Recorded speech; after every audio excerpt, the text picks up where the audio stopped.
Hello everyone, நான் உங்கள் ஜஸ்மி. Suzuki swing மிஷின்ஸில் வரக்கூடிய ரிப்பேர்ஸ் அண்ட் க்ளீனிங் ப்ராசஸை பற்றி இப்போ நாம் இந்த வீடியோவில் பார்க்கலாம். ஃப்ரண்ட் அண்ட் பேக் தையல் அடிக்கிற இடத்துல பார்த்திங்கன்னா சைடில் வரக்கூடிய நட்டு வந்து உடஞ்சி லூஸாக இருக்குது.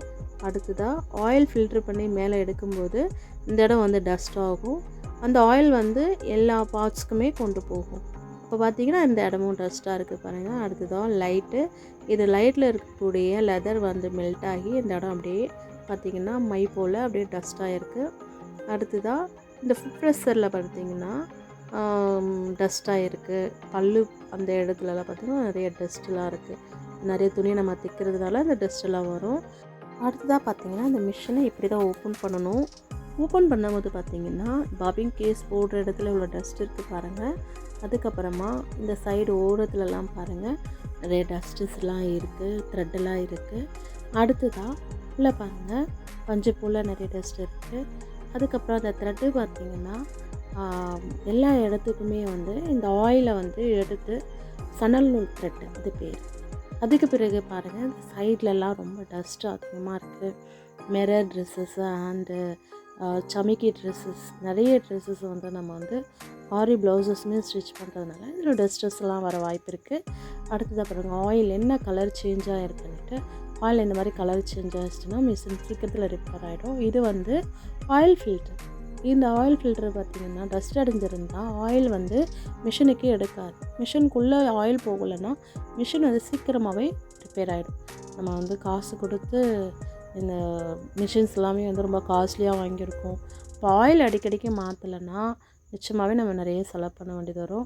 இந்த இடத்துல ஒரு நெட்டு இருக்கும். அது வந்து நம்ம டூல்ஸ் வச்சு கழட்டும் போது பார்த்திங்கன்னா இந்த மாதிரி ஆயில் வரும். அதுக்கு கீழே அந்த நர்சல் இருக்கும் ஆயில் வெளியே வர்றதுக்கு. இந்த இடத்துல வாட்டர் கேனை வச்சு நம்ம அந்த வேஸ்டேஜ் ஆயில் எல்லாமே வந்து வெளியேற்றுவோம்.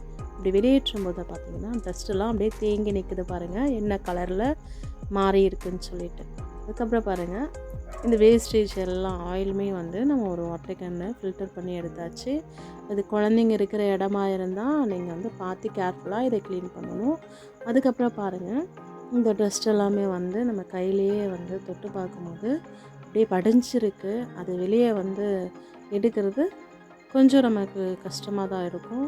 இப்போது எங்கெங்கெல்லாம் ஆயிலெல்லாம் வந்து டஸ்ட்டாக இருக்கும் அந்த ஆயிலெல்லாம் ரிமூவ் பண்ணிவிட்டு சுற்றிலுமே வந்து ஒரு காட்டன் துணி வச்சு இந்த ஆயிலுடைய இருக்கக்கூடிய டஸ்டஸ் எல்லாமே முற்றிலுமாக வந்து க்ளீன் பண்ணிடலாம். இந்த சைட்ஸில் இருக்கக்கூடிய ஓரத்தில் ஒதுங்கி இருக்கக்கூடிய எல்லா விதமான டஸ்ட்டுமே இந்த மாதிரி அந்த துணிலேயே வந்து சுற்றி சுற்றி தொடச்சி எடுத்து அதை வந்து நம்ம ரிமூவ் பண்ணிவிட்டு அப்புறம் வேறு துணி எடுத்து அந்த நெட்டு இருக்கும் இல்லையா, நம்ம ஆயில் ரிமூவ் பண்ணுறதுக்காக வச்சுருக்கோம் இல்லையா, அந்த நெட்டுடைய வாசரையும் நெட்டையுமே க்ளீன் பண்ணி எடுத்து வச்சுக்கலாம்.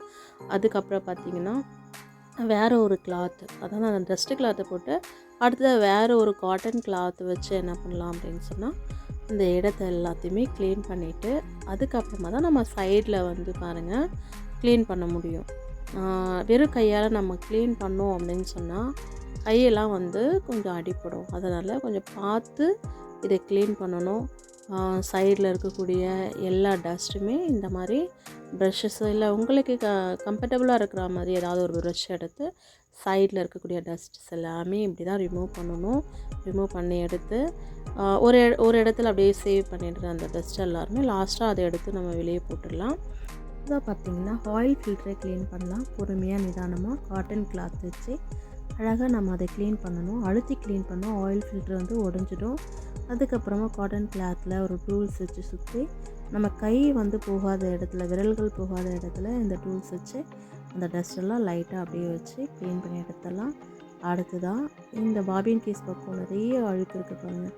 இதை வந்து நம்ம யூஸ் பண்ணுற பட்ஸ் வந்து ஆயிலில் டிப் பண்ணி மிஷின் ஆயிலில் தான் டிப் பண்ணணும். டிப் பண்ணி இந்த மாதிரி நம்ம சைட்லலாம் விட்டு எடுக்கும் போது நிறைய டஸ்ட்லாம் வரும். பஞ்சு எதுவும் அதில் ஒட்டாது. அதனால தான் நம்ம ஆயில் வந்து டிப் பண்ணி எல்லா டஸ்ட்டுமே ரிமூவ் பண்ணியாச்சு. இப்போது ஒரு இடத்துல நம்ம போட்டிருந்த டஸ்ட் எல்லாத்தையுமே எடுத்து வெளியே போட்டுட்டு உள்ளே இருக்கிற பகுதியை வேறு ஒரு கிளாத்தை வச்சு மறுபடியும் நல்லா ஃபுல்லாகவே வந்து க்ளீன் பண்ணிட்டோம். அடுத்தது ஆயில் எப்படி ஃபில் பண்ணுறதுன்னா அடுத்த வீடியோவில் பார்க்கலாம். பாய்.